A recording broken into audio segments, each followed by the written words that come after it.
A black honor student was dragged out of class, not because he cheated, but because a professor claimed his tone was threatening. Cameras caught the moment he begged to explain, only for security to silence him while his classmates sat frozen. What no one knew was that a hidden file had already marked him guilty before he ever spoke. And in just one decision, his entire future was about to be stolen. The question is, who wrote that file and why? Before we deep dive into this interesting story, subscribe to our channel, and tell us where are you watching from. Share in the comments below. Dr. Richard Hayes had been on campus for only 3 weeks, and already he was beginning to feel the weight of its reputation pressing against him. Hawthorne University was prestigious, glossy in brochures, and relentless in how it marketed itself as a beacon of diversity and inclusion. Yet at night, when the crowds dispersed and the bright banners no longer masked reality, the campus revealed a quieter, less polished truth.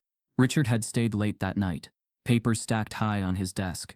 He was still adjusting to the rhythm of academia, still searching for a balance between lecturing, grading, and the creeping loneliness of being new in town. When the clock struck close to midnight, he finally gathered his coat and briefcase, stepping out into the cool air.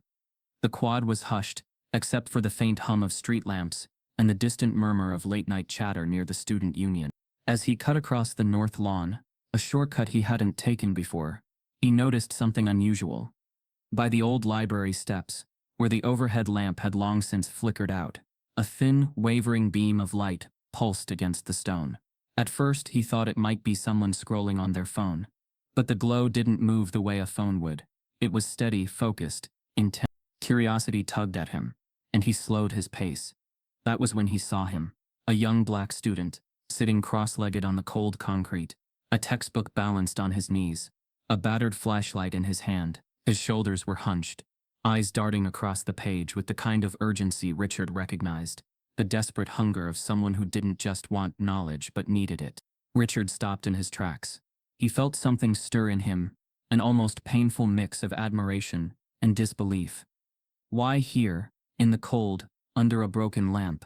Why not in the warmth of the library, where rows of lights hummed overhead and tables sat empty? He glanced at the building. The library doors were locked tight for the night. That explained part of it. But why not his dorm, or a study lounge? The beam of the flashlight wobbled slightly, as the student scribbled notes in a worn spiral notebook.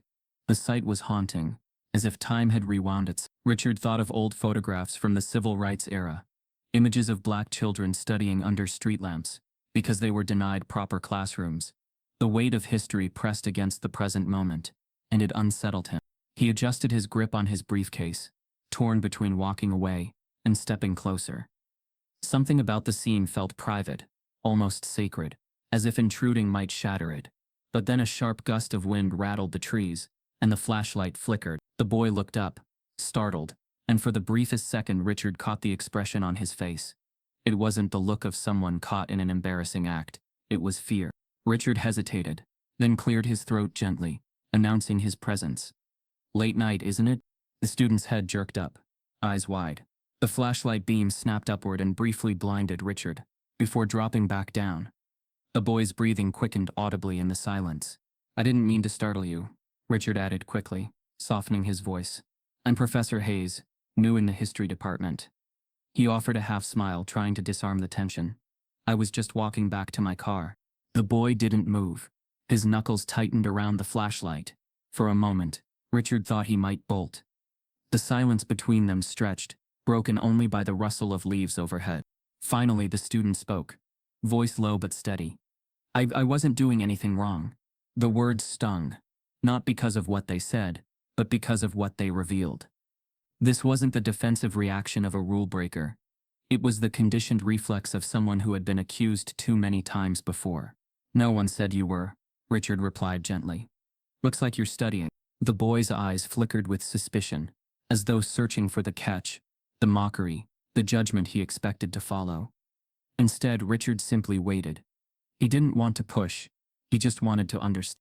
After a beat, the student nodded slightly, as if granting permission. "It's quieter here," he muttered. Richard's gaze swept the empty quad. "Quieter," he repeated, almost to himself. "And darker." The boy gave a faint shrug, the kind that carried years of resignation in its small motion. He bent his head back toward his notes, as if signaling the conversation was over. But Richard couldn't let it go. "May I ask your name?" he pressed, careful to keep his tone light. The pause stretched again before the answer came. Jamal Carter." Richard tucked the name into his mind. There was strength in the way Jamal said it, even if faint. "Well, Jamal," Richard said softly, "you've got more determination than half my colleagues. Studying at this hour. Under these conditions, I admire that." Jamal didn't smile. His lips pressed into a line, as though bracing against disbelief. He closed his textbook slowly, clutching it to his chest. The professor felt a pang. There was something Jamal wasn't saying, something buried beneath the defensive posture. Why would a young man with his grades? Richard had seen Jamal's name float across the dean's list earlier in the semester, the out here flashlight in hand, instead of where he belonged.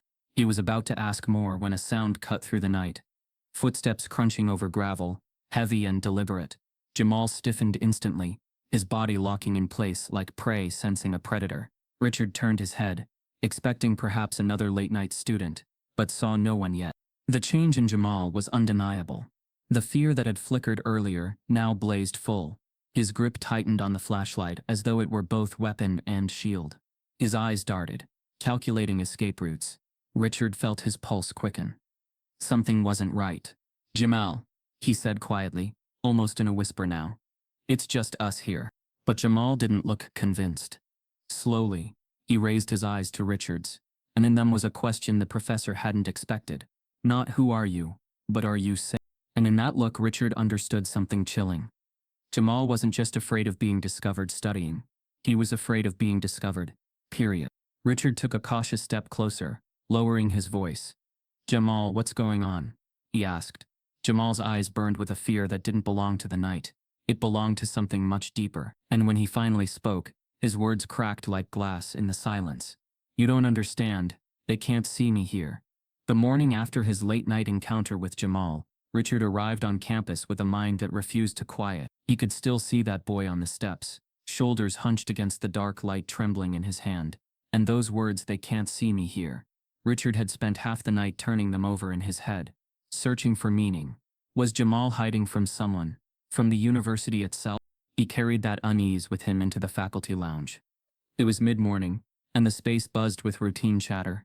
The clinking of coffee mugs, the shuffle of newspapers, professors comparing notes about students and complaining about overstuffed syllabi.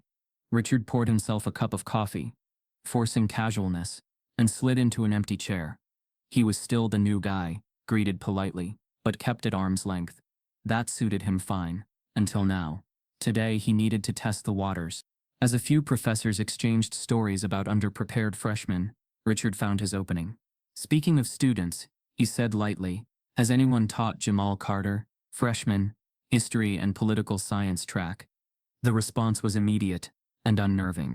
A tall, thin man from political science, Professor Barker, snorted into his coffee. "Carter? Oh, you'll learn fast. Smart kid, maybe, but more trouble than he's worth." "Trouble?" Richard asked, feigning surprise. Barker shrugged. "Always late. Challenges every point you make in class. He's got this attitude. You can see it from a mile away." Across the table, Professor Lively chimed in, lowering her voice as if sharing a secret. "I heard he came here on one of those outreach scholarships. Kids like that." She paused, glancing at Richard before finishing with a knowing smile. "They don't always adjust well. Different kind of upbringing, you know?" A ripple of agreement passed among the group, casual and unbothered. Richard's stomach clenched. He tried to mask his discomfort, stirring his coffee slowly. "But academically? His work? Bright?" Barker admitted grudgingly. "Too bright, sometimes. Thinks he's got all the answers. Doesn't understand there's a way things are done here." The words hung in the air. The way things are done here. Richard heard what wasn't being said. He leaned back, studying their faces. None of them looked malicious. If anything, their tone was weary, as if Jamal were a nuisance to be managed rather than a student to be nurtured. It was the casualness that stung, the way prejudice had slipped into routine, dressed in the language of fit and attitude. One of the older professors, Dr. Hughes, spoke next. "Honestly, Hayes, best advice, don't get too invested. Kids like him, they burn out. Better to save your energy for the ones who will actually make it." The table chuckled lightly, as if Hughes had said something practical rather than cruel. Richard felt heat rising in his chest. Maybe he's not burning out, Richard said carefully. Maybe he's burning the candle at both ends. When I saw him last night, he stopped himself, but too late. All eyes turned to him. When you saw him? Lively asked. Eyebrow arched. Richard exhaled slowly. He was studying outside, with a flashlight. After midnight, the professors exchanged knowing glances. Barker smirked. See? Exactly what I mean. Reckless. Doesn't follow structure. Probably skipped a study group earlier. Then panicked. Or maybe, Richard countered, he didn't have anywhere else to go. The silence that followed was heavy, suffocating. Finally, Hughes gave a small laugh. You're new here, Hayes. You'll learn. Some students, they bring their neighborhoods with them. Can't leave the chaos behind.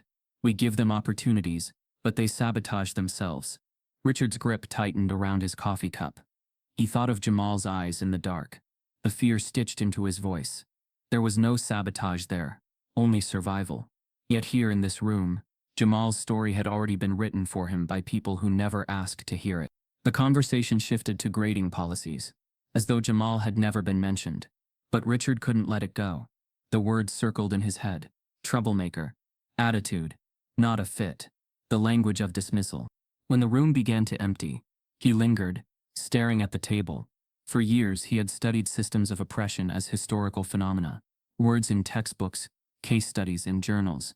But here it was, alive in front of him, subtle and insidious. He rose abruptly, driven by something deeper than curiosity now. He needed to know the truth for himself. If Jamal really was struggling, he wanted to help. But if Jamal was being painted into a corner, he had to understand. Richard made his way back to his office. The hall's unusually quiet. He powered on his computer, his reflection staring back at him from the black screen before it flickered to life. The faculty portal was familiar by now, but his hands shook slightly as he typed in Jamal's name. Search. Carter Jamal L. For a moment, the spinning icon held him in suspense.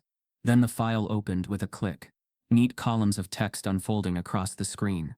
At first glance, it looked ordinary. Course lists, advisor notes, attendance records. But the deeper he read, the tighter his chest grew. There they were, warning after warning, comments stacked like bricks, lateness, missed assignments, aggressive tone in seminar, and yet in the adjacent column, the grades glowed nearly flawless. A after A, with only the occasional B. It was a contradiction that made no sense, and yet every note carried the same undercurrent. Jamal was a problem, regardless of his excellence. Richard leaned closer, scrolling faster, his pulse quickening. Each entry felt like another layer in a wall built to contain a student who should have been celebrated. And then at the bottom of the file something caught his eye. A single line, bolded and separate from the rest. Probation status active. Richard froze. His mouth went dry. Probation for Jamal Carter. He scrolled back up, searching for an explanation, but found none. No serious misconduct. No charges of plagiarism or cheating. No disciplinary hearings, just routine warnings. And now probation. It didn't add up. It didn't make sense. Unless the goal had never been fairness at all.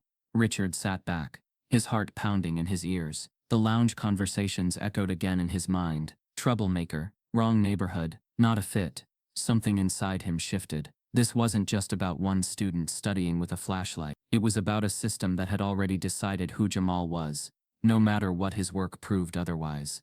With trembling hands, Richard scrolled to the very bottom of the file, desperate for answers. That was when he saw it. A note, tucked beneath the last entry, one that made his breath catch. Probation status pending review. Reason, undisclosed.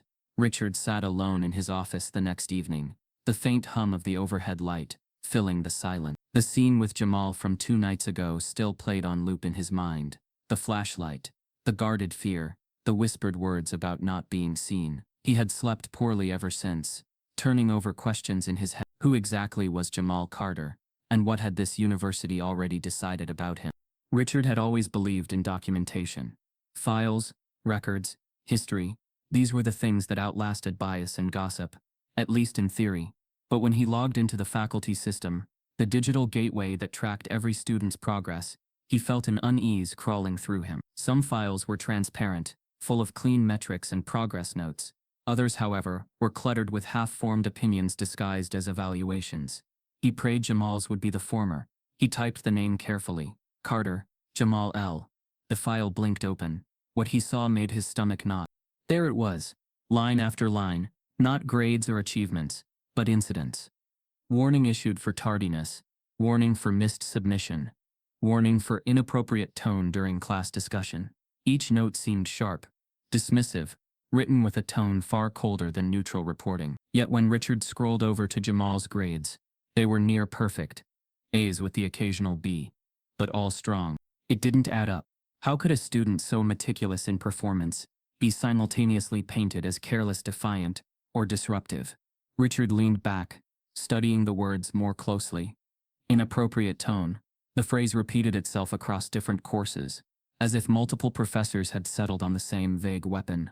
No elaboration, no quotations of what Jamal had said, just it felt less like academic critique and more like coded bias. He thought back to the way Jamal's shoulders had stiffened when he heard footsteps. The way his first words had been a defense. I wasn't doing anything wrong. Suddenly, Richard wondered if Jamal had been carrying not just the burden of study, but the weight of being constantly watched, judged, and documented by people who barely knew him. Richard scrolled deeper. That was when he noticed something strange. Unlike other files, Jamal's had multiple addendums from different administrators. Most students had 1 or 2 comments from advisors. Jamal's had paragraphs. There were mentions of questionable attitude, lack of punctuality, and concerns regarding adjustment to campus culture. Richard whispered the words aloud, each one tasting bitter. Campus culture. It was a phrase often used in brochures, but here it was wielded like a blade. A sharp knock at his office door made him jump. He quickly minimized the file. It was Professor Meredith Crane, an older colleague from sociology, carrying her usual stack of folders. She leaned against the doorway, peering in. Burning the midnight oil haze?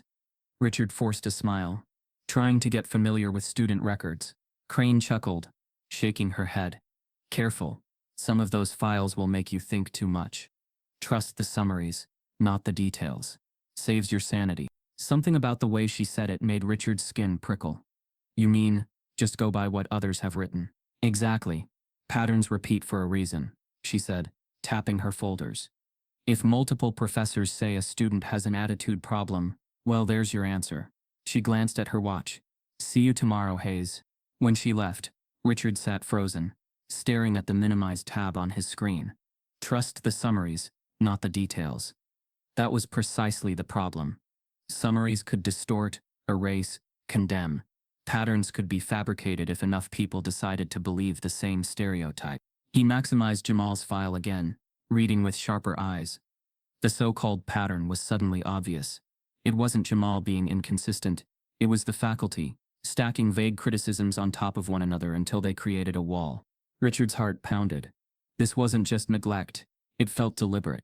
At the bottom of the file, one section was locked behind an administrator's clearance. After a moment of hesitation, he clicked it. His faculty credentials allowed access. A single note appeared, written by the Dean of Student Affairs. The words were blunt. Student Carter is currently on probation. Monitor behavior closely. Any further incidents may result in loss of scholarship. Richard's breath caught. Probation? His eyes darted back to the list of supposed infractions. Tardiness, tone, missed assignments. None of it seemed severe enough to justify probation. Especially not for a student pulling top grades. Something gnawed at him. Why would a school so proud of its image risk sabotaging one of its brightest? Unless that was the point. His hand hovered over the trackpad, scrolling back up, scanning for some explicit explanation. There wasn't one. No misconduct hearing, no plagiarism charge, no violation of university rules. Just probation, as though it had been decided in a backroom conversation, rather than a formal process. He leaned back, rubbing his temples. A memory surfaced from orientation week. An administrator casually remarking that the school had made great strides by recruiting more students from underrepresented backgrounds, but that not all of them were equipped for the rigor of Hawthorne. At the time, Richard had dismissed it as arrogance. Now he wondered if those words had been a warning. The office air felt suddenly stale. He shut the laptop, but the note lingered in his mind like a whisper he couldn't shake. On probation. Monitor behavior closely. He could see Jamal's face again in the dark. The fear, the urgency, the flashlight beam cutting through the night. It wasn't just about studying where no one could see him. It was about surviving an institution quietly trying to push him out. Richard stood, pacing the room, adrenaline flooding his veins. He wanted answers. He wanted to march into the dean's office right then and demand an explanation. But something told him it wouldn't be that simple. People didn't hide files unless there was something worth hiding. His phone buzzed, startling him. A new email notification glowed on the screen. Subject line: confidential about Jamal Carter. Richard froze. He hadn't told anyone he was looking into Jamal. He opened the message with trembling hands. The sender was anonymous. The body of the email was short, chillingly direct. Stop digging into Carter's file. Some things are better left alone. Richard's stomach dropped. Someone knew. Someone was watching. He returned to the file one last time, scrolling past the warnings, past the vague notes, down to the final line. Buried beneath the probation notice, a single phrase appeared in bold italics. Jamal Carter, probation status pending review for undisclosed reason. Undisclosed reason. Richard's pulse thundered. They hadn't even bothered to name the charge, which meant Jamal was being punished for something that didn't officially exist. Richard couldn't sleep that night. The words from Jamal's file kept flashing across his mind. Probation status pending review, reason undisclosed. It wasn't just unsettling. It was deliberate. Like someone had left a blank space where truth should have been, and behind that omission lurked something poisonous. By morning, Richard made up his mind. He wasn't going to rely solely on sterile notes typed by biased hands. He needed to see Jamal's world, for himself. The dorms sat on the far end of campus, where the glossy brochures never showed photographs. Unlike the freshly manicured lawns of the main quad, this area bore peeling paint, flickering exit signs, and stairwells that smelled faintly of mildew. The farther Richard walked, the more he realized how unevenly the university distributed its care. Some dorms gleamed like boutique apartments. Others, like these, looked forgotten. He found the name Carter, J, taped beside a narrow wooden door on the 3rd floor. The hallway buzzed faintly with laughter from rooms left open, music spilling out from speakers. But Jamal's door was closed, his corner unusually silent. Richard knocked softly. "Jamal?" "It's Professor Hayes." There was a shuffle inside.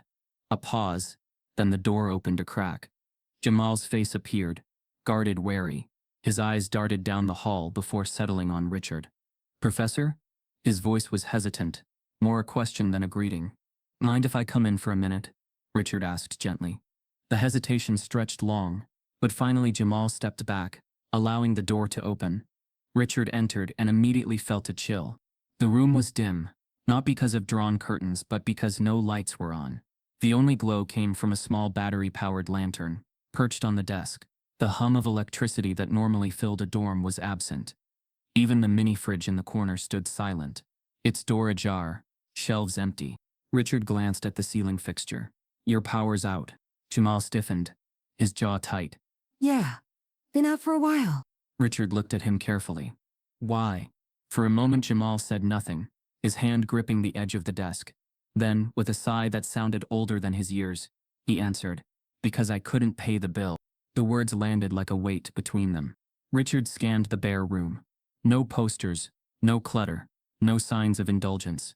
Just textbooks stacked neatly, notebooks worn thin, and a mattress stripped of sheets. This wasn't the mess of irresponsibility. This was survival on the edge. "You're telling me they cut off your power in a university dorm?" Richard pressed, incredulous. Jamal gave a humorless laugh. "They don't care. Housing says it's on me. If I can't pay, I don't get electricity. Simple as that." Richard shook his head, disbelief flooding through him. "But students aren't supposed to lose basic utilities. You're not renting an apartment. You're part of a university system." "That system," Jamal said quietly, "doesn't care if I sink or swim. They just make it look like they do in the brochures." The bitterness in his voice was sharp, but beneath it was exhaustion. From the hallway, a sudden burst of laughter cut through, and Richard caught fragments of voices. "Man, Carter's in the dark again. Guess he should be used to it, huh?" "Yeah, from where he comes from." The words stung like slaps. Richard turned toward the door, rage surging. But Jamal raised a hand. "Don't. Please. That's what they want. Me to react." then I'm the problem. The restraint in Jamal's voice only deepened the ache in Richard's chest. He lowered his voice. This isn't right. No student should live like this. Jamal gave a weary smile. Some students aren't meant to be seen. I'm one of them. Richard felt his throat tighten. He wanted to tell Jamal he was wrong, that talent and perseverance would outshine injustice. But after reading the file, after hearing the whispers in the lounge, he wasn't sure if those words would be truth or hollow comfort. Instead he said, I'm going to talk to housing. Jamal's eyes widened with alarm. No. Please, if you make noise they'll just make it worse. I can handle it. Handle studying by flashlight, eating from an empty fridge? Richard's tone was sharper than he intended. He softened. Jamal, this isn't about making noise. It's about fairness. But Jamal shook his head. Fairness doesn't live here, Professor. It visits sometimes, but it doesn't stay. The line hung heavy in the room, spoken with the certainty of someone who had lived it too many times. Still, Richard couldn't accept it. Not here, not at a place that claimed to be shaping the future. He stood, placing a hand briefly on Jamal's shoulder. Let me try. If nothing else, they'll have to look me in the eye when they tell me why. Jamal didn't answer. He simply lowered his gaze, the dim lantern casting shadows across his face. Richard left the room, his heart pounding with anger. As he walked down the corridor, a pair of students leaned against a doorway, smirking. One muttered loud enough for him to hear. Guess Carter found himself a savior. Richard ignored them, but their words festered. The cruelty wasn't hidden. It was casual, open, a shared joke. He marched across campus to the housing office, a squat building with tinted windows that reflected the morning sun. Inside, the receptionist smiled with rehearsed politeness. How can I help you, Professor Hayes? I'm here about a student, Richard said, voice firm. Jamal Carter. His dorm room has no electricity. The receptionist's smile faltered, then returned. Yes, Mr. Carter's account is in arrears. Our policy is clear. If payment isn't received, utilities are suspended until the balance is resolved. Richard frowned. He's a freshman. You cut off a freshman's electricity over a late payment? The woman's tone remained sweet, but her eyes hardened. Professor, we have to apply the same rules to everyone. Exceptions would be unfair. Unfair. The word nearly made Richard laugh. He pictured the other dorms, the glossy ones on the brochures, the ones never left to decay. He pictured the smirks in the hallway, the dismissals in the faculty lounge. Rules weren't applied the same way. They were bent until they broke, and always against students like Jamal. He leaned forward slightly. And tell me, how long has his power been off? The woman tapped her screen. 17 days. 17. Nearly 3 weeks of studying by flashlight, eating nothing from a dead fridge, pretending not to hear the laughter outside his door. Richard's jaw tightened. This is unacceptable. I want to speak to whoever made this decision. The receptionist hesitated, then stood. One moment. She disappeared into a back office. Richard waited, pulse quickening, every second stretching long. He rehearsed his words, ready to demand action. The door opened, and the housing director stepped out. A tall man in a suit, expression smooth, practiced. He extended a hand, which Richard ignored. Professor Hayes, the director said warmly, I understand you have concerns about one of our residents. Richard folded his arms. Concerns? One of your residents has been living without electricity for nearly 3 weeks, and you let that happen. The director's smile didn't waver. Mr. Carter's situation is unfortunate, but we must treat all students equally. Payment is required for services. Without it, suspension of those services is automatic. Richard's voice sharpened. And you're telling me in this entire institution, no one thought to step in? No one thought maybe cutting power to a 19-year-old in a dorm was inhumane. The director's eyes flickered, just briefly, with annoyance. Professor, I suggest you tread carefully. Getting overly involved in individual student affairs can complicate your position here. The threat was subtle, but it landed with precision. Besides, he added smoothly, Carter's situation isn't just about late payments. There are other factors you may not be aware of. Richard froze, his anger curdling into dread. Other factors? What do you mean? He demanded. The director only smiled, as if enjoying the power of leaving something unsaid. The director's smile lingered, the kind that masked hostility under polished professionalism. Richard refused to blink. He had taught history long enough to recognize when words were being weaponized, when policy was a shield for something darker. Other factors? Richard repeated. What factors justify leaving a student without electricity for nearly 3 weeks? The director adjusted his tie, voice calm and deliberate. Professor Hayes, let's not sensationalize. Mr. Carter's account is simple. He received multiple notices about overdue balances. He had every opportunity to resolve them. His decision not to, that's on him. His decision? Richard's voice sharpened. You're implying this was a choice. Responsibility, the director corrected smoothly. University life teaches responsibility. Some students rise to it. Others struggle. We can't make exceptions, or else what does that teach? That rules don't matter. Richard clenched his fists, forcing restraint. What it teaches, he said slowly, is that when someone stumbles, this institution would rather punish than support. That's not discipline. It's neglect. The director's expression hardened. With all due respect, Professor, you're new here. Perhaps you don't yet see the bigger picture. Some students, particularly those admitted under special circumstances, have difficulty adapting. We try to help, but if they resist structure, it's not our fault. The phrase landed with a sting. Special circumstances. Richard didn't need translation. It was the coded language he had heard in faculty lounges and administrative meetings before, always meant to reduce students of color to stereotypes, grateful recipients of charity, rather than rightful members of the academic community. He thought of Jamal in that dark room, studying by lantern, enduring the mocking voices outside his door. Was this what the university considered help? Stripping a student of basic dignity, and then blaming him for not fitting in. Richard leaned in, voice steady but cutting. You were telling me Jamal Carter lost power because he chose not to pay. That's your narrative? The director met his gaze without flinching. That's the reality, Professor. Some students prioritize poorly. They'll spend on things they shouldn't, gadgets, trips home, frivolities. Then when consequences arrive, they want to cry unfair. Richard's pulse quickened, rage rising. He pictured Jamal's bare mattress, his stripped-down desk, the fridge with nothing inside.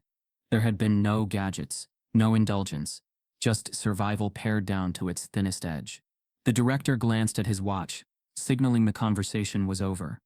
If Mr. Carter wishes to restore his utilities, he can contact our billing office. Until then, the matter is closed. Richard's jaw tightened. He wanted to unleash every argument, to rip apart the hypocrisy in front of him. But he realized nothing he said here would change their calculus. The housing office had already written Jamal's story, as one of irresponsibility, as if poverty were a moral failing.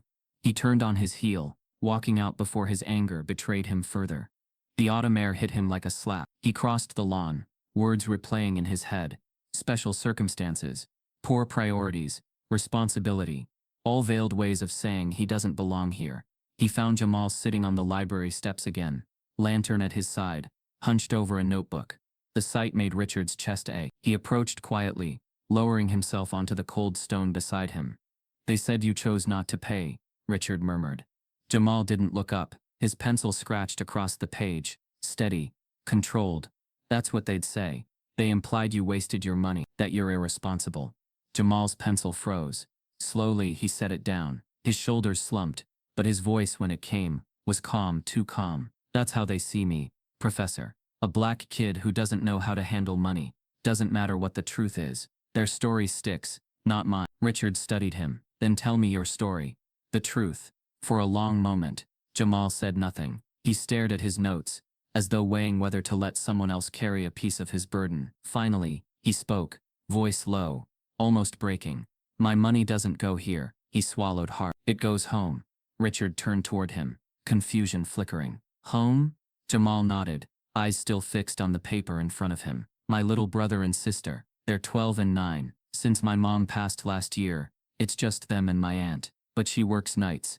Rent's always late. Bills stack up, so every check I get from work study, every bit of my scholarship refund, it doesn't stay with me. It keeps their lights on. The words sank heavy, reshaping everything Richard thought he knew. He pictured Jamal's siblings, sitting in some dim apartment miles away, depending on money from a brother fighting to survive in a place already trying to push him out. Richard's throat tightened. So while you're here, studying, keeping near perfect grades, you're also holding up a family back home. Jamal gave a hollow laugh. Not well enough, apparently. I couldn't cover both this month, so I let mine go dark. Better me than them. The simplicity of the statement crushed Richard. It wasn't irresponsibility. It was sacrifice. A sacrifice no student should have to make just to exist in a space that claimed to nurture brilliance. Richard wanted to say something, anything, to ease the weight in Jamal's voice. But the silence that followed was its own testimony. He finally managed, softly. "Jamal, why didn't you tell anyone?" Jamal's eyes lifted, tired but unwavering. "Because if I tell them, they'll see weakness. They'll use it to push me out faster. Around here, you can't show cracks. Cracks get filled with their assumptions." The words hit Richard like a revelation. Jamal wasn't hiding because of pride. He was hiding because exposure meant destruction. The institution wasn't built to help him. It was built to watch him fail. Richard sat back, the weight of it pressing hard. For all the records, the warnings, the polished justifications from administrators, none of them told this story. The story of a boy studying by flashlight because he chose his siblings' survival over his own comfort. Richard exhaled slowly, his mind reeling. He had thought he understood Jamal's struggle, but this truth changed everything. As Jamal gathered his books, he looked at Richard with an expression that was half defiance, half plea. "Now you know, Professor. But don't tell anyone. If they find out where the money goes, they'll use that too." The night air clung heavy around them, as Jamal's confession hung between the two. Richard sat still on the library steps, his mind caught between admiration and fury. He had expected excuses, maybe a small admission of poor planning. But what Jamal revealed was not recklessness. It was sacrifice carved out of necessity. "My mom passed last year," Jamal repeated softly, as though the words still tasted foreign. "She had heart problems, but we couldn't afford the treatment she needed. I thought if I got here, if I kept my grades perfect, maybe I could do something. But then she was gone. Just like that." Richard felt the ache in his chest sharpen. He thought of his own childhood. 2 parents, steady jobs, a home where college wasn't just possible, it was expected. And here was Jamal, carrying the weight of adulthood before his 20s. "And your siblings?" Richard asked gently. Jamal nodded, his eyes fixed on the concrete. "Malik's 12, bright kid, better at math than I ever was. And Kayla's 9. She still cries some nights, says she can't remember what mom's voice sounded like. They stay with my aunt, but she's barely keeping it together. Her job at the nursing home doesn't cover half the bills, so I send what I can." Richard swallowed hard. "At the cost of your own bill." "At the cost of mine," Jamal confirmed. "If it comes down to me studying in the dark, or them sleeping hungry, I'll take the dark every time." The resolve in his voice was steady, but Richard caught the exhaustion beneath it. Jamal wasn't asking for sympathy. He was stating fact, as though daring anyone to challenge the logic of his choice. Richard pressed, almost against his better judgment. "Have you told anyone at the university? An advisor? Financial aid? Anyone?" Jamal's head snapped up, eyes sharp. "And say what? That I can't keep up? That I'm not responsible enough to manage my own life? They already think that. One word like that, and they'll put me on the list. The one they don't talk about but everyone knows exists. The kids who don't make it here." Richard thought of the faculty lounge. The smirks, the dismissive words. Troublemaker. Wrong neighborhood. Not a fit. He had dismissed them as prejudice spoken casually. But now he realized those labels were part of a larger machinery. Jamal was already under its crushing gears. "You're not failing, Jamal," Richard said firmly.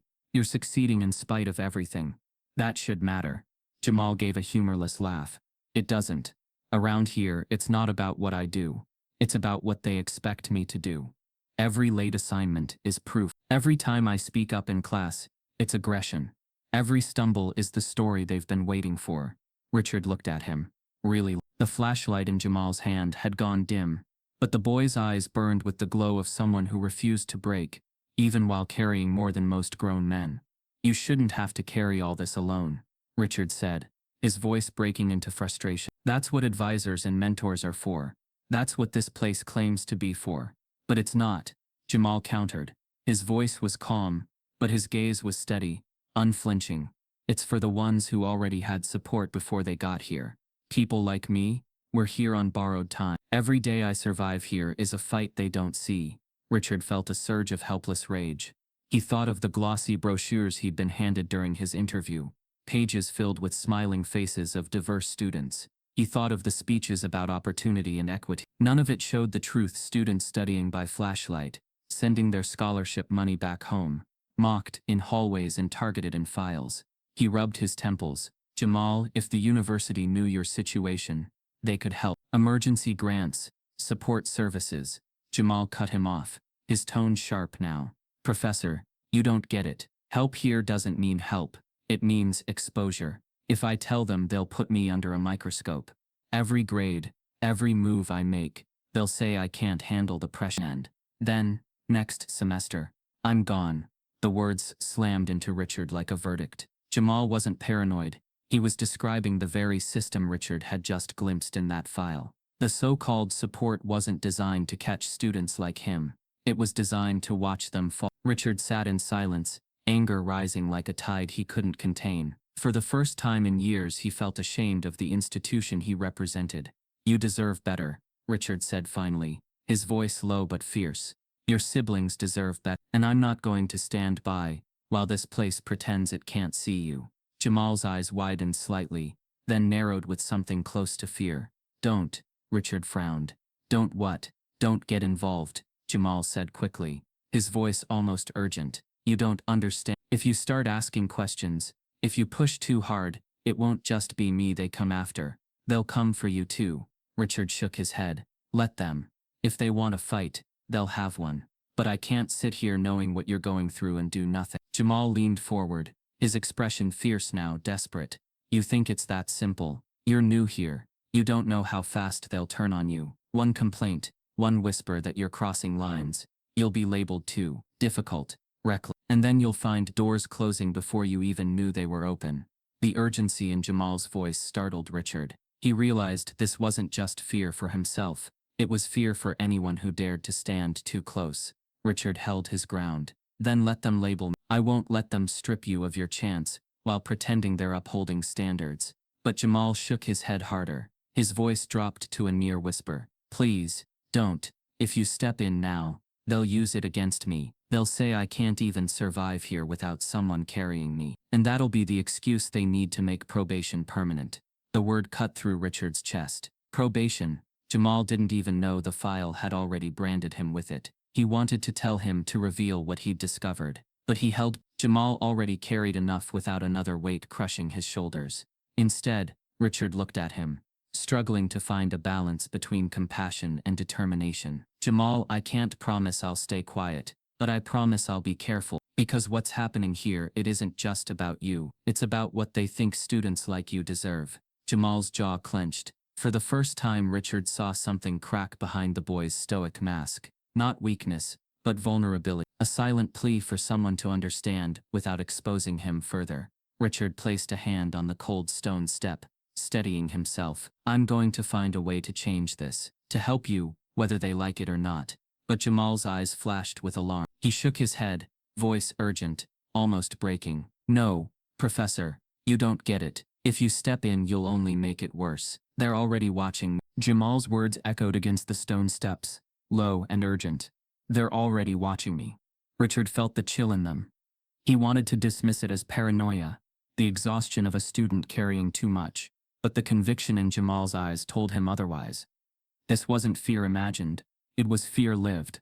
Jamal, Richard said carefully, no one should have to live under a spotlight like that. You're a student, not a suspect.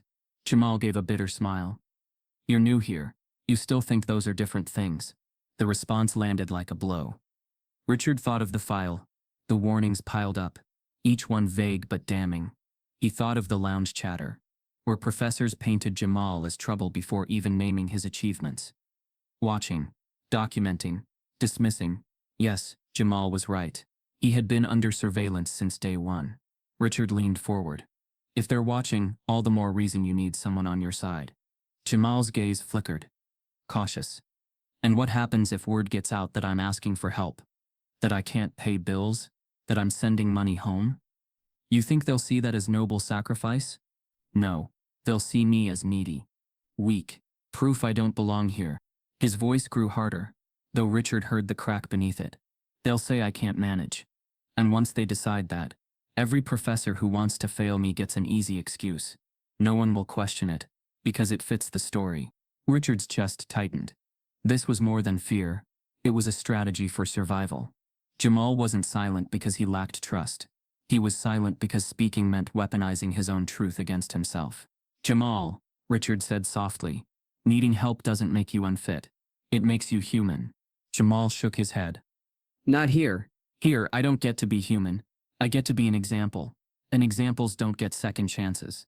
The words stung, because Richard knew they were true. In faculty meetings, he had heard students reduced to cautionary tales. This one didn't adjust. That one wasn't prepared. The system didn't bend to meet students where they were. It folded them neatly into failure if they strayed outside its narrow path. Richard lowered his voice. Then let me be clear. If I step in, it won't be to expose you. It won't be to put you under a microscope. It will be to protect your chance to finish what you've started. And I won't tell anyone what you've shared. Jamal studied him for a long moment, as though weighing the promise against all the broken ones he'd known. Finally, he nodded slightly, but his eyes held a caution that didn't ease. You mean that? I mean it, Richard said firmly. Whatever you've trusted me with stays between us. For the first time, Jamal's shoulders softened, if only by a fraction. He picked up his notebook, tapping the pencil against its edge. And let me do my part. My grades, my work, my silence. That's how I survive. You do what you think you have to do, but don't let it touch me, not directly. Richard nodded, though unease gnawed at him. Silence could shield Jamal only so long, and silence had already cost him too much. They sat in uneasy quiet for several minutes, the night around them stretching thin. Jamal scribbled a few notes, as though willing himself back into control, while Richard fought the urge to press further. He didn't want to shatter the fragile trust they'd built in these moments. Finally, Richard stood, placing a hand on the railing. I'll walk you back. Jamal shook his head. I'm fine. If they see me with you, it'll start questions. People notice everything. Richard hesitated, then relented. All right, but you'll see me tomorrow. In class. Jamal's lips twitched into something like a smile. I'll be there. Richard left reluctantly, the weight of the conversation pressing down on him. He had thought the problem was utilities, or money, or even a file full of warnings. But Jamal had revealed a deeper truth. The real burden was the fear of exposure. That fear forced him into corners no student should have to inhabit. Silent, unseen, carrying everyone's expectations, while forbidden to stumble. The next morning, Richard arrived early on campus, hoping work would ground him. Yet unease shadowed him through every lecture, every grading session. He found himself scanning the quad, searching for Jamal among the students, hurrying to class. When he spotted him, shoulders squared, notebook in hand, he felt relief quickly replaced by a surge of protectiveness. But as the days stretched, something nagged at him. Passing through the administrative wing, he noticed two men in security uniforms speaking in low tones, near the dean's office. One held a clipboard, the other a slim folder tucked under his arm. Richard slowed his steps, catching fragments of their words. Keep an eye on Carter. Reports of him being out late again. Log it. Dean wants everything documented. No exceptions. Richard's breath caught. He turned his head slightly, pretending to study the bulletin board as the men walked past. They didn't notice him, too engrossed in their conversation. He waited until the hallway cleared, his pulse thundering in his ears. They were watching Jamal. Not figuratively, literally. Notes, logs, reports. The surveillance Jamal had described wasn't paranoia. It was protocol. Richard's stomach twisted. He remembered Jamal's warning. If you step in, they'll use it against me. They're already watching. And now Richard had proof. He hurried back to his office, locking the door behind him. His hands shook as he pulled out his laptop. If security was documenting Jamal's every move, then there had to be records, reports, files, and Richard knew he had to find them before they were used to destroy Jamal completely. Richard barely slept that night. The words he had overheard from the security officers replayed over and over. Keep an eye on Carter. Log it. Dean wants everything documented. It was worse than he had feared. Jamal's paranoia wasn't unfounded. The institution wasn't just waiting for him to fail. It was tracking his every move, manufacturing failure out of ordinary behavior. The next morning, Richard arrived on campus early, determined to confirm his suspicions. Between lectures, he logged into the faculty portal again. Hidden beneath the main student records, a separate tab caught his eye. Security reports. Most professors ignored these, unless a student caused real trouble. Richard clicked Jamal's name. The list stunned him. Observed loitering outside library after closing. Seen in quad past curfew hours. Questioned presence in faculty building. Unexplained. Student failed to provide clear reason for being out late. Dozens of entries, each one vague, each one casting Jamal as a shadow creeping where he didn't belong. None mentioned violations of law or university rules, just his existence after dark, as though that alone was incriminating. Richard exhaled sharply, anger coiling in his chest. This wasn't discipline, it was surveillance disguised as oversight. They were building a paper trail, line by line, to justify treating Jamal as a problem. That afternoon, Richard crossed the quad on his way to class when he saw it firsthand. 2 campus security officers stood near the fountain, questioning Jamal. His backpack hung open, books spilling slightly over the zipper. Jamal stood rigid, his face composed but tight, answering curtly. "Where you headed this time of night?" one officer asked. "Back to my dorm," Jamal replied evenly. The officer smirked.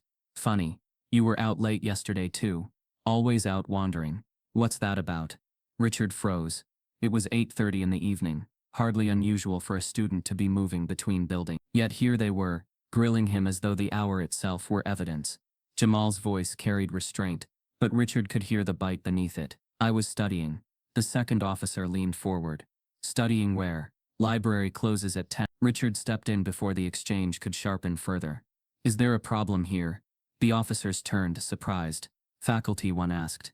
"Yes," Richard said, his voice firm. "This student is in my class. I'll walk him back myself." The officers exchanged a glance, then shrugged. "Just doing our job." They walked off, their radios crackling as they disappeared into the night. Richard turned to Jamal. "Are they always like that?" Jamal's laugh was short, bitter. "That was light. Usually they ask me to empty my bag. Sometimes they follow me all the way to the dorm, just to make sure." Richard's stomach twisted. He wanted to tell Jamal it was unjust, unacceptable, outrageous, but Jamal's face said he already knew all of that, and had known for a long time. Over the next week, Richard noticed a pattern. Wherever Jamal went after dark, security seemed to materialize. By the dining hall, near the gym, outside the academic buildings, they stopped him, questioned him, sometimes with faux politeness, sometimes with thinly veiled suspicion. Other students walked past without a glance, their movements unremarkable. But Jamal? His very presence was treated as an anomaly. In class, Richard watched Jamal carry himself with poise, his answers sharp, his analysis meticulous. Yet the more he excelled in the classroom, the more hostility seemed to build outside it. Richard could feel it, the institution tightening around him, waiting for a slip. One evening, Richard stayed late in his office, grading. At nearly midnight, he spotted movement through the window. Down below, in the courtyard, Jamal sat on a bench under a dim street lamp, notebook open. A moment later, a security guard approached. Richard pressed closer to the glass, straining to hear. The guard gestured toward Jamal's notebook. "What are you doing out here?" "Writing," Jamal answered calmly. "At this hour?" the guard pressed. "Yes." "It's quiet." Richard could see the tension in Jamal's posture. The guard loomed closer, his hand resting on the flashlight at his belt. "You got ID on you." Richard bolted for the stairwell, racing down 2 flights. By the time he reached the courtyard, the guard had Jamal's student ID in hand, scribbling notes on a pad. Richard strode up. "Is this necessary? He's clearly a student, and it's midnight on a college campus. Hardly criminal." The guard bristled. "Just documenting unusual activity." Richard snapped. "Studying is unusual now?"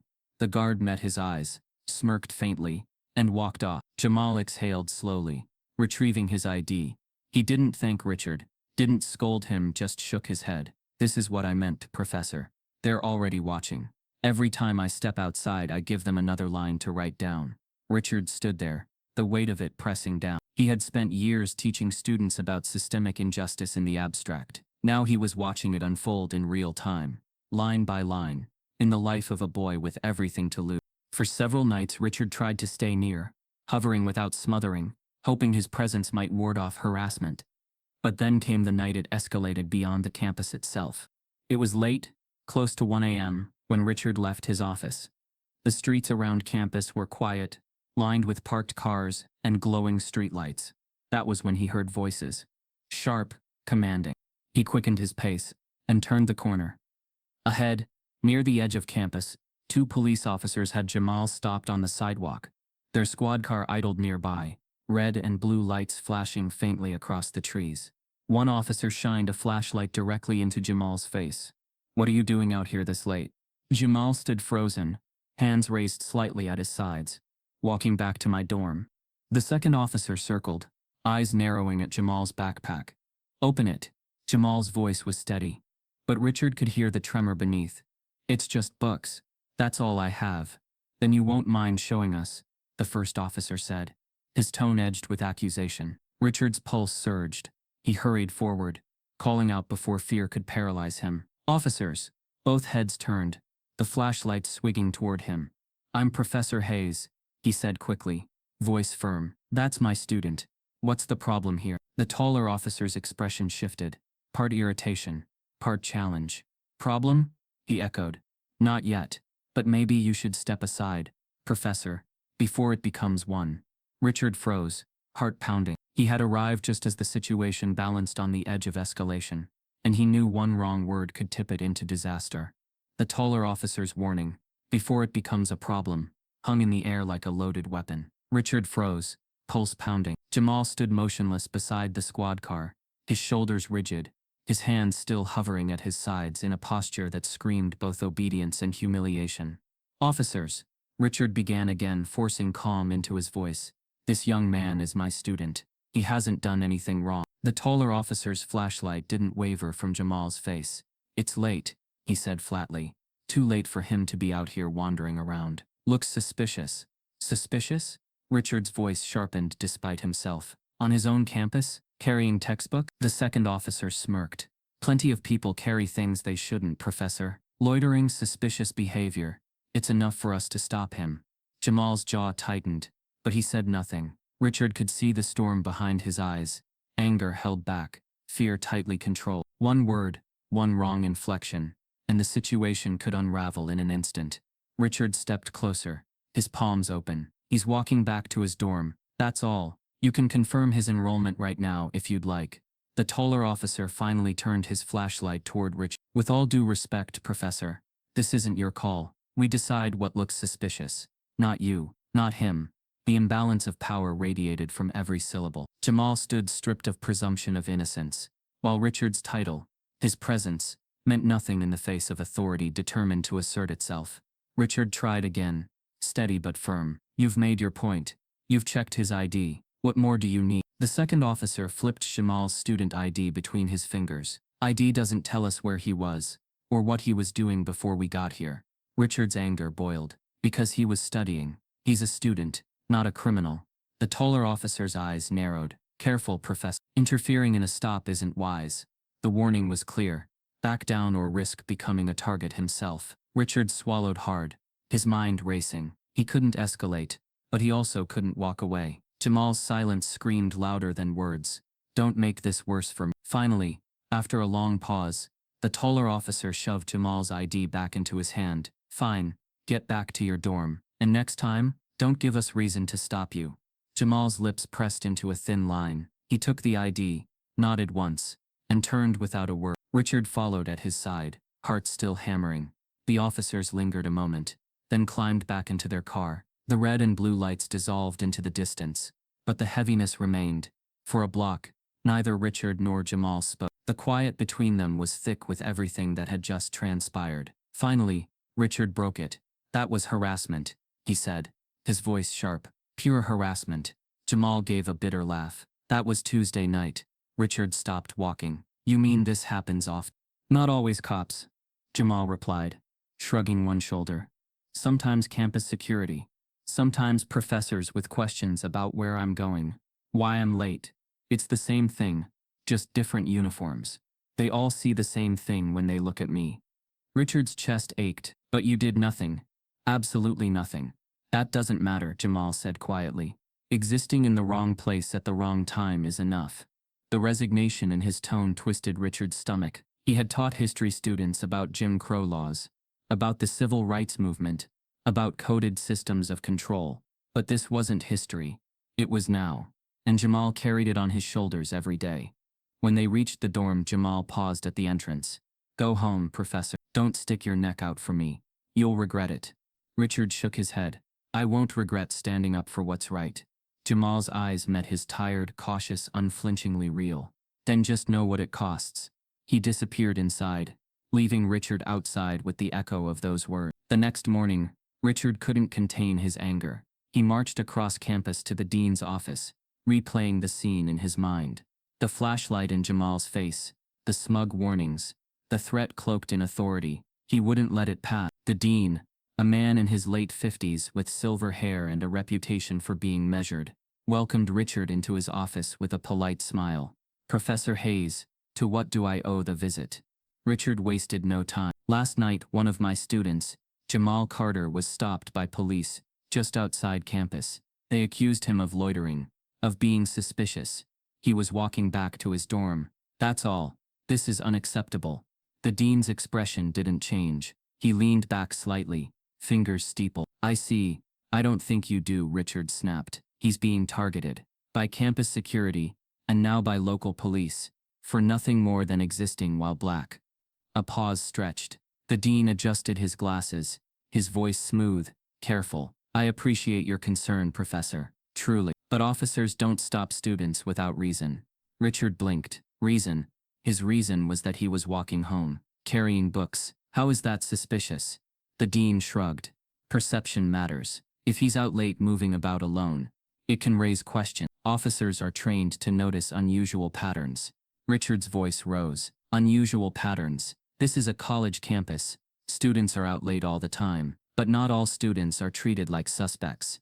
The dean held up a calming hand. Let's not make this larger than it is. I'll review the incident, but from what you've described, it seems the officers were doing their duty. Better to stop someone once too often than not at all. Richard stared, stunned. You're justifying it. You're telling me that harassment is policy. The dean's polite smile returned. I'm saying it's complicated. Our responsibility is campus safety. Sometimes that requires vigilance. Surely you understand. Richard felt his stomach drop. This wasn't misunderstanding. It was willful blindness. The institution was designed to protect itself, not its student. Jamal wasn't being safeguarded. He was being managed, documented, contained. Dean, Richard said coldly, if you can look at what happened and call it safety, then I'm not sure we're speaking the same language. The dean's eyes hardened just slightly. Professor Hayes, I'd advise caution. You're new here. Stirring unnecessary controversy isn't wise. Focus on your teaching. Leave the rest to us. The words landed like a veiled warning. Richard rose, his hands trembling with anger. If you won't protect him, he said, then I. The dean leaned back, unbothered, almost amused. Professor Hayes, he said slowly, you may not realize this, but Jamal Carter is already on probation. Richard stood rigid in the dean's office, the words still echoing. Jamal Carter is already on probation. It felt like a gavel strike, a preordained sentence disguised as a simple statement of fact. Richard tried to steady his breathing, to keep from exploding, but the truth pressed against him like a weight. Jamal didn't even know, and here the dean dropped it casually, as if the boy's fate were already sealed. On probation for what? Richard demanded, his voice taut. The dean adjusted his glasses, his calm unbroken. Probation is not always about one singular incident. It can reflect a pattern of behavior, lateness, attitude, difficulties adapting, small issues that accumulate. Richard clenched his jaw. Small issues that accumulate. You mean fabricated warnings, biased notes, vague accusations. I've read his file, Dean. There's nothing substantial there. The dean's eyes flickered with the briefest annoyance before settling back into a placid mask. Professor Hayes, the institution operates on more than just grades. Character, conduct, responsibility. These matter. Jamal Carter has struggled in those areas. Struggled, Richard repeated, his voice sharp. Or been pushed into a corner? The dean sighed, leaning back in his chair. You're passionate, Hayes. That's admirable. But you must understand, some students bring attention to themselves. Not always intentionally, but they do. They stand out, and not always in the right ways. Carter is one of those. Richard stared, stunned. He brings attention to himself? By studying late? By walking back to his dorm? By existing in spaces you've already decided he doesn't belong? Careful, the dean warned, his voice soft but edged. It's easy to misinterpret vigilance as prejudice. Our responsibility is to the entire student body. We cannot risk ignoring patterns that might compromise campus safety. Richard let out a bitter laugh. Campus safety? You mean protecting the image of the university? You mean silencing the students who don't fit neatly into your brochure photos? The dean's eyes hardened. I'll give you some advice, Professor Hayes. You're new here. Don't make waves where none exist. Focus on your teaching. Leave disciplinary matters to those with experience. The finality in his tone was chilling. A dismissal wrapped in paternal concern. But underneath, Richard could hear the threat. Stop asking questions. For a moment, Richard felt his resolve waver. He had spent his career building a reputation, securing tenure-track hopes. To challenge the dean now was to risk it all. But then Jamal's face flashed in his mind. The boy with the flashlight, hunched over his notes, sacrificing everything to keep his family afloat while the institution hunted for reasons to erase him. Richard's voice was quiet but firm. If doing my job means ignoring injustice, then I'd rather fail at this place than succeed by staying silent. The dean regarded him with cool detachment. That's your choice, Professor. But be warned, idealism can be costly. For you and for the very student you're trying to protect. Richard's pulse quickened. The warning wasn't subtle. It was direct. The dean was telling him stop now, or Jamal will pay the price. He left the office shaken, his steps echoing in the empty hallway.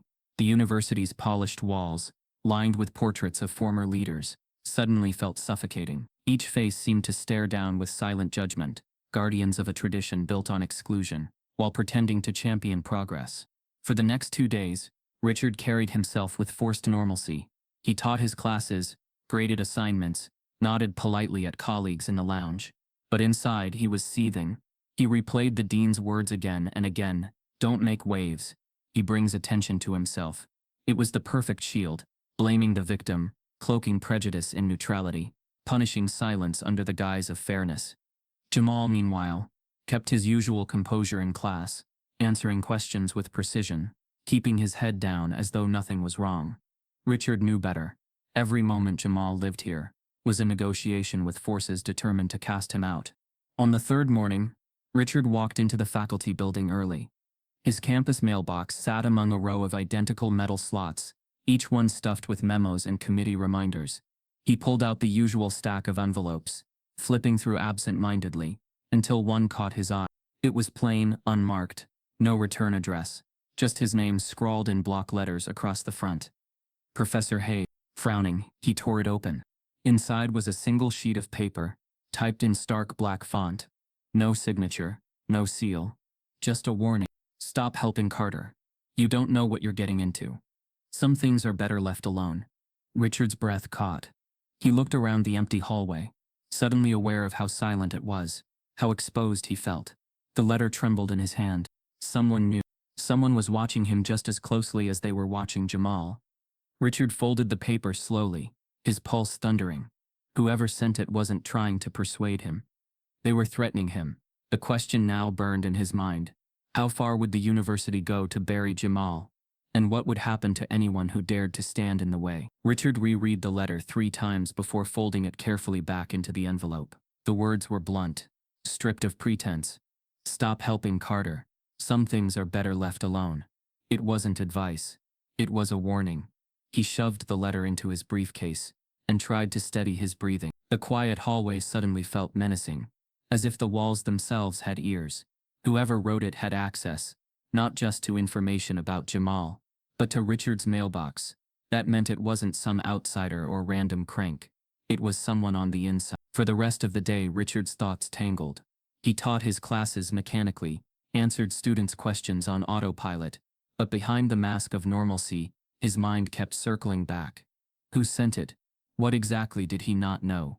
And how deep did this rot go? That evening he stayed late again, sifting through files in the faculty system. The usual student reports were there, the same coded language, and vague warnings, but something about the phrasing in Jamal's notes nagged at him. Aggressive tone, uncooperative in discussion, in need of closer monitoring. It wasn't just the bias. It was the uniformity, different professors, different courses, yet the same phrases repeated like a script. Richard leaned back, chills running down his spine. This wasn't coincidence. It was coordination. The next morning he tested a theory. Over coffee in the faculty lounge. He listened carefully. Barker, the political science professor, was grumbling about grading again. Then, as if on cue, he muttered, "That Carter boy. Same issues. Aggressive in discussion. Always trying to prove something." Richard's chest tightened. The exact same words from the file. Later, in a committee meeting, Professor Lively mentioned another black student. Different department, different year, but the language was identical. He has potential, but the attitude, the aggressiveness, the unwillingness to adapt. Richard scribbled the words on his notepad. Aggressive, unwilling. Tone. Over and over, the same phrases recycled across different students, always attached to black names. By the time the meeting ended, Richard's suspicion hardened into certainty. This wasn't a handful of professors with bias. This was a culture, a network, a quiet agreement that certain students would never be allowed to succeed freely. That night he returned to the files. He began searching student records, focusing on patterns. It didn't take long. The same phrases appeared again and again, attached to different black students over the years. Each file painted the same story: talented but difficult, intelligent but lacking fit. Many of those students had vanished after a semester or two, their names disappearing without ceremony. Richard sat back, shaken. He was looking at an invisible trail of forced exits, scrubbed clean by bureaucratic language. These weren't isolated cases. They were expulsions in slow motion, dressed up as academic failures. Suddenly, the anonymous note made sense. He wasn't just threatening the narrative around Jamal. He was threatening the machinery that had kept this place polished for decades, while quietly discarding those who didn't fit the mold. The realization hit him like ice. Jamal wasn't the first, and if nothing changed, he wouldn't be the last. The next day, Richard sought out Professor Crane, one of the few colleagues he half trusted. She was older, sharp-eyed, with a reputation for independence. He found her in her office, papers stacked high around her. "Meredith," he began cautiously, closing the door behind him. "Can I ask you something off the record?" She raised an eyebrow. "Dangerous words in this building." "Go on." "Do you think," he said slowly, "that some of our colleagues collaborate in how they write about students, that they use certain language intentionally to push them out?" For a moment her face revealed nothing. Then she gave a small, humorless laugh. "You've noticed it too." Richard leaned forward. "So it's real." "Oh, it's real," she said. "It's been going on for years. They don't call it a conspiracy, of course. They call it maintaining standard. But the outcome's the same. Students who don't fit their picture of what a Hawthorne graduate looks like get flagged early, labeled, documented until they crack." "Why doesn't anyone stop it?" Richard asked, his voice low but sharp. Crane's eyes hardened. "Because the institution protects itself. If you challenge it, you're accused of lowering standards, of playing favorites, of being reckless. And if you push too hard," she tapped her desk, "you'll find your career ends quicker than theirs." Richard felt both vindicated and sick. He had confirmation, but it only deepened the danger. "Jamal Carter is in their sights," he said firmly. "They've marked him for removal." Crane's expression softened, but only slightly. "Then you'd better be careful. If you tie yourself to him, they'll mark you too." "I can't just stand by," Richard said. "Then be ready to pay for it," she replied. Her words followed him out of the office like a shadow. That night, Richard sat alone in his apartment. The anonymous note spread across the table beside his laptop. The evidence was all there. The repeated language, the files, the culture. Crane confirmed. It wasn't paranoia, it was deliberate. And Jamal was the next name on their quiet list of disappearances. Richard made his choice. He would fight. If it cost him his career, so be it. He couldn't let Jamal be erased. But the next morning when he walked into his lecture hall, his determination collided with a chilling emptiness. Jamal's seat was vacant. At first Richard thought little of it. Students missed class sometimes. But as the hours stretched on, the absence gnawed at him. Jamal never missed. Not once. When class ended, Richard checked the dorm. The door was shut, locked, no answer inside. He asked a few students in the hallway, but they shrugged. "Haven't seen him today. Maybe he dropped. Guess he finally got tired of this place." The casual dismissal cut Richard deeper than the words themselves. By evening, Jamal was still gone. His lantern was missing from its usual spot outside the library. His nameplate on the dorm door looked almost mocking, as if marking a space that no longer belonged. Richard's stomach sank with dread. Jamal Carter hadn't just missed class. He had vanished. Richard's stomach twisted as he stood outside Jamal's dorm door. The hallway hummed faintly with the noise of other students, laughter spilling from one room, the bass of music from another. But Jamal's door was silent, too silent. He knocked once, waited, knocked again, harder. No answer. Richard pressed his ear to the wood. Nothing. Finally he crouched slightly and peeked through the narrow gap where the door met the frame. The room inside was dark, and from what he could glimpse, it was bare. No textbooks stacked neatly, no lantern on the desk, no sign of life. His chest tightened. Jamal's room wasn't just empty, it had been cleared out. He hurried downstairs to the front desk, where a student worker lounged behind the counter, scrolling her phone. "Excuse me," Richard said quickly. "What happened to Jamal Carter's room?" The girl barely looked up. "Who?" "Jamal Carter, 3rd floor, end of the hall. His room's empty." Recognition flickered across her face, then indifference returned. "Oh, him. Yeah, I think he dropped out." Richard's pulse quickened. "Dropped out? Who told you that?" She shrugged. "People talk. I saw some guys moving stuff out earlier. Didn't look official. Just gone." Richard's mind spun. Jamal wouldn't just walk away, not without telling him, not when he had fought so hard to stay, sacrificing his own comfort for his siblings back home. No, this wasn't a dropout. This was something else. He stepped back outside, the autumn wind biting harder than usual. Students moved across the quad, carrying backpacks, joking with friends, lives uninterrupted, and yet one of them, one of the brightest, had been erased in plain sight. By evening, the rumors had spread like wildfire. In the lounge, 2 students whispered over coffee. "Guess Carter couldn't handle it. Yeah, knew he wouldn't last. Place like this eats guys like him alive." Richard clenched his fists, fighting the urge to snap at them. The casual cruelty was worse than anger. It was dismissal, Jamal's disappearance reduced to an inevitability. He stormed to the housing office. The receptionist greeted him with the same polite smile. "I need to know what happened to Jamal Carter," Richard demanded. Her smile flickered. "I'm sorry, Professor, but we can't discuss private student matters." "This isn't a private matter. One of my students has vanished. His room is empty. Where is he?" The woman's tone cooled. "As I said, we cannot disclose." Richard cut her off. "Then at least tell me if he officially withdrew." A pause. Then smoothly, "Mr. Carter has left the university." The words were too neat, too practiced. Richard leaned closer. Did he choose to leave, or was he forced out? Her eyes held his for a beat too long. Then she repeated, "Miss Carter has left the university." It was an answer designed to end questions. But Richard heard the truth buried inside. Silence meant consent to the narrative. That night Richard returned to his apartment restless, pacing the floor. The anonymous note, the dean's warning, the empty dorm. All of it pointed to something deliberate. The university wanted Jamal gone. And now it seemed they had succeeded. He sat at his desk, pulling up Jamal's file one more time. The probation notice still glared back at him. But something new had appeared at the bottom. Status: withdrawn. Richard's chest tightened. The update had been made only hours ago. No details, no signatures, just one word, wiping away Jamal's existence, at Hawthorne. He buried his head in his hands. He thought of Malik and Kayla, waiting for their brother's calls, depending on the money he scraped together. What would they think when Jamal told them he had been pushed out? Or worse, if he never told them why? Richard closed the laptop with a sharp snap. He couldn't let this be the end. He couldn't let Jamal become another name in the pattern of bright but unfit students who quietly disappeared. But as the night stretched on, doubt gnawed at him. Had he failed?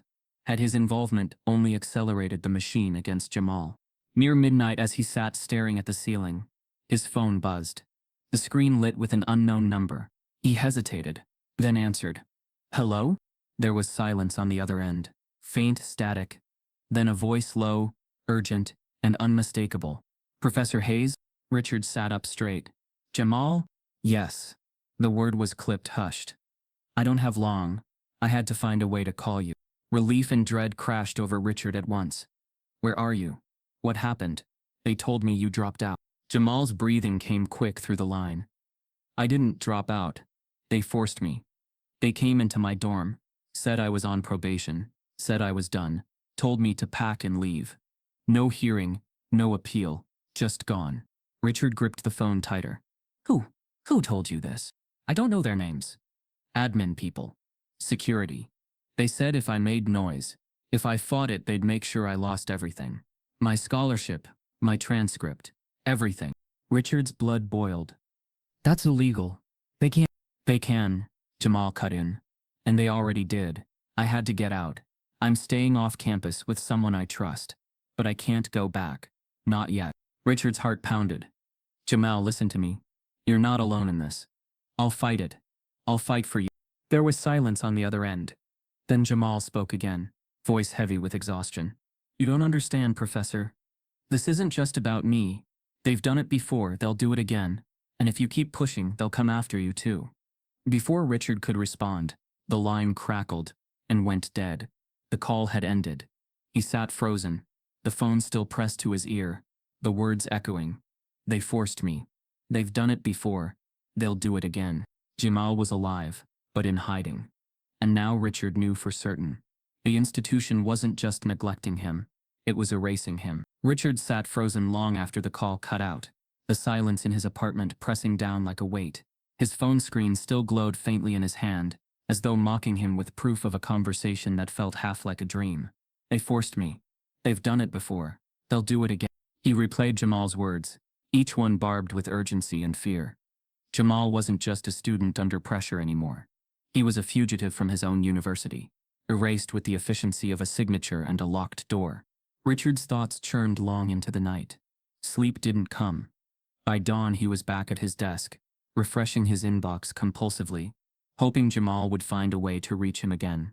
Hours crawled by before finally, around midday, a new email appeared from an unrecognized address. The subject line was stark. Proof. Richard's pulse quickened. He opened it. Inside was a short message. Professor, this is me. I told you I had to leave, but you need to see what they've done. Attached are screenshots. Don't forward from this account. It's not safe. Attached were 3 image files. Richard clicked the first. It was a screenshot of Jamal's official transcript. Except something was wrong. Courses where Richard knew Jamal had earned A's were marked as C's.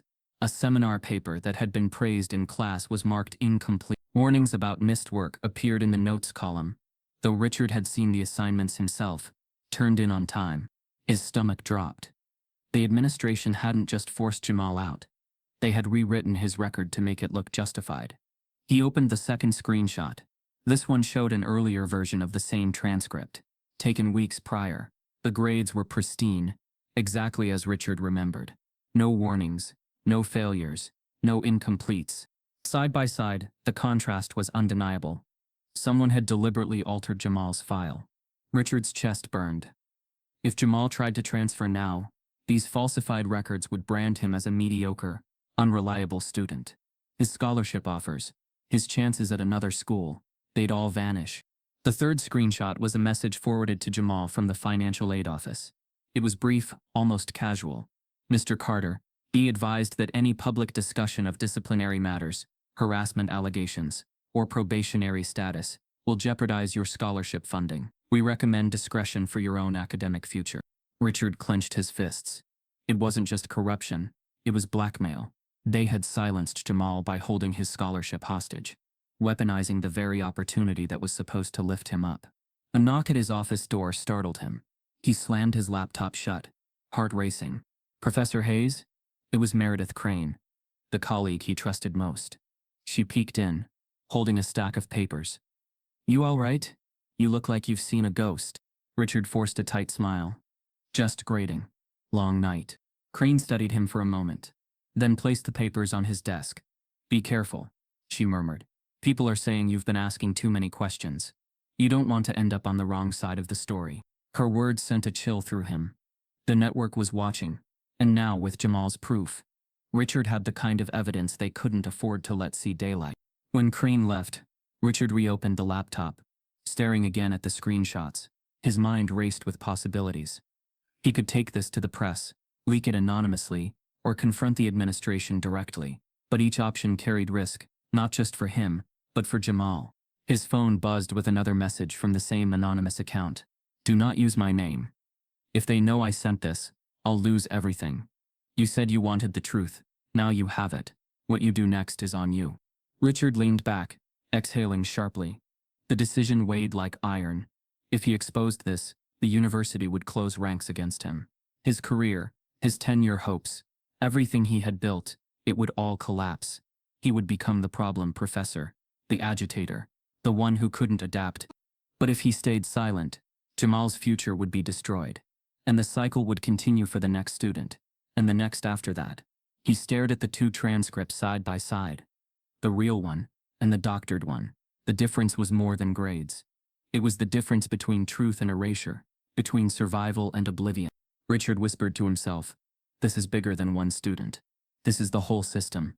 For hours, he wrestled with the choice. Each path seemed impossible.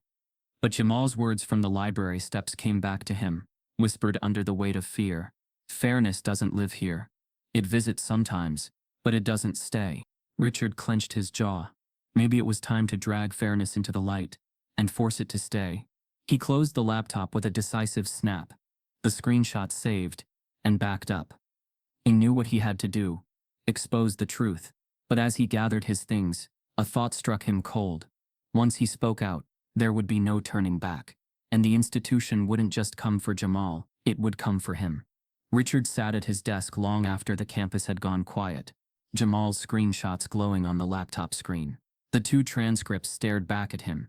The real and the falsified proof that the university wasn't just complicit in bias, but active in erasure. He knew what the evidence meant. He also knew what it would cost. He thought of his father, who used to say, "Silence is easy, but it never saves anyone." Richard had built his career carefully. Each publication, each conference, each lecture, a brick in the fragile path toward tenure. But what good was tenure in a system that thrived on silence while it devoured its most vulnerable? His hands trembled as he attached the screenshots to an email. The recipients were deliberate, a local journalist, known for digging into higher education scandals, and a national reporter who had covered racial profiling cases on campuses before. He typed only a short line in the body of the email. "This is happening at Hawthorne University. Student records have been falsified to justify removal. The student's name is Jamal Carter. This cannot stay hidden." He hovered over the send button, pulse hammering. Once he clicked, there would be no undoing it. He clicked.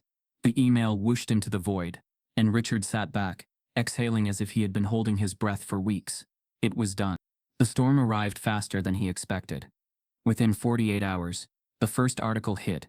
University accused of targeting black student. Altered records exposed.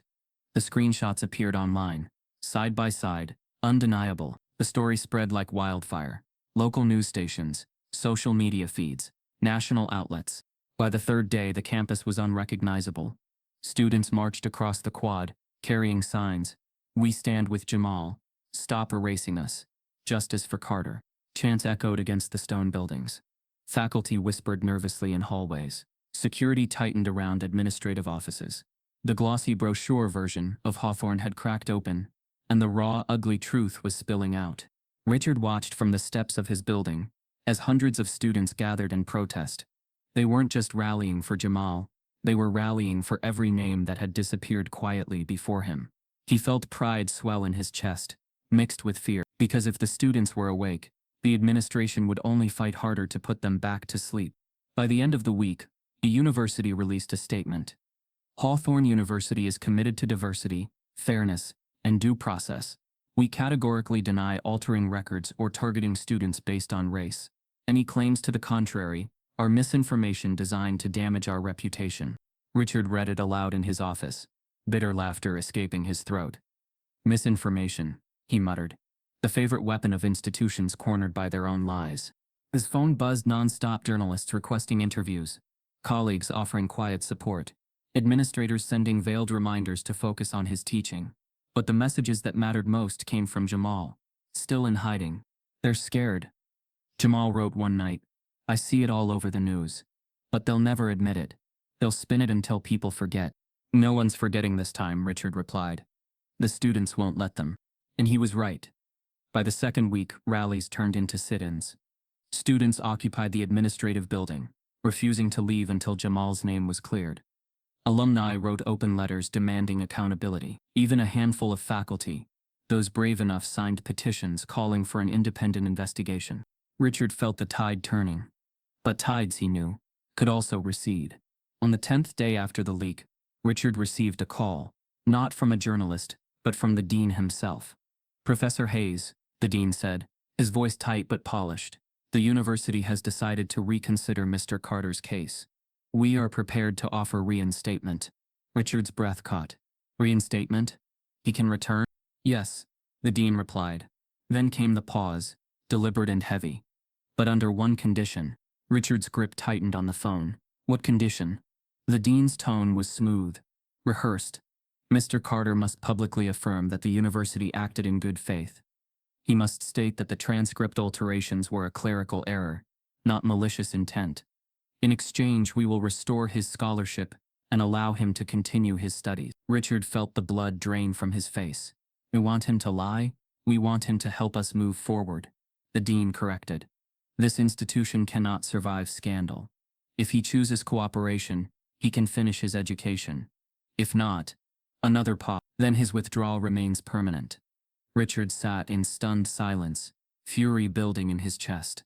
They were holding Jamal's future hostage, the same way they had held his scholarship, twisting his survival into leverage. Richard ended the call with trembling hands, his mind racing. Jamal had fought too hard to be erased. But what the university was offering was no victory. It was submission. And now, Richard faced the unbearable choice. Tell Jamal the offer, and risk him being forced into silence, or fight harder, knowing it might destroy them both. The dean's condition echoed in Richard's ears. Long after the call ended, Jamal could return, but only if he bent to their narrative. If he helped bury the truth that nearly destroyed him. When Richard relayed the offer in a hushed conversation days later, Jamal sat across from him in the dim back booth of a diner off campus, his hood pulled low, eyes shadowed from exhaustion. "So that's it?" Jamal asked, his voice flat. "I can come back, but only if I say they never did what they did." Richard nodded grimly. "That's the deal." Jamal leaned back, his hands gripping the edge of the booth. "They want me to be grateful for the chance to lie, grateful for scrap, like I'm supposed to thank them for giving back what they stole." Richard swallowed hard. "It's manipulation. They want control." "But Jamal, listen. They're scared. The protests, the coverage, the pressure, it forced their hand. You have leverage now." "Leverage?" Jamal scoffed. "I had grades. I had talent. I had a dream I fought for in the dark every night. And all it took was one file, one set of lies. And suddenly I was nobody. That's not leverage. That's survival." The words pierced Richard, but he stayed quiet, letting Jamal's anger breathe.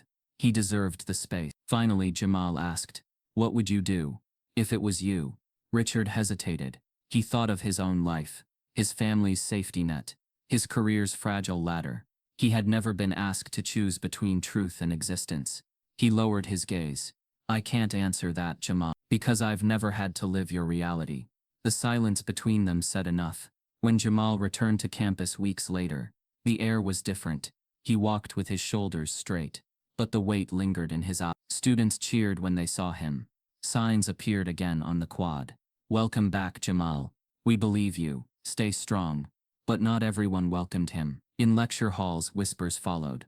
Some faculty turned their heads away. The administration issued a carefully worded statement about reviewing internal processes and valuing every student equally. Yet no apology came. No accountability. Only words polished to dull the fire. Jamal took his seat in class again, his old spot by the window. But something had shifted. He no longer bent under the weight of invisibility.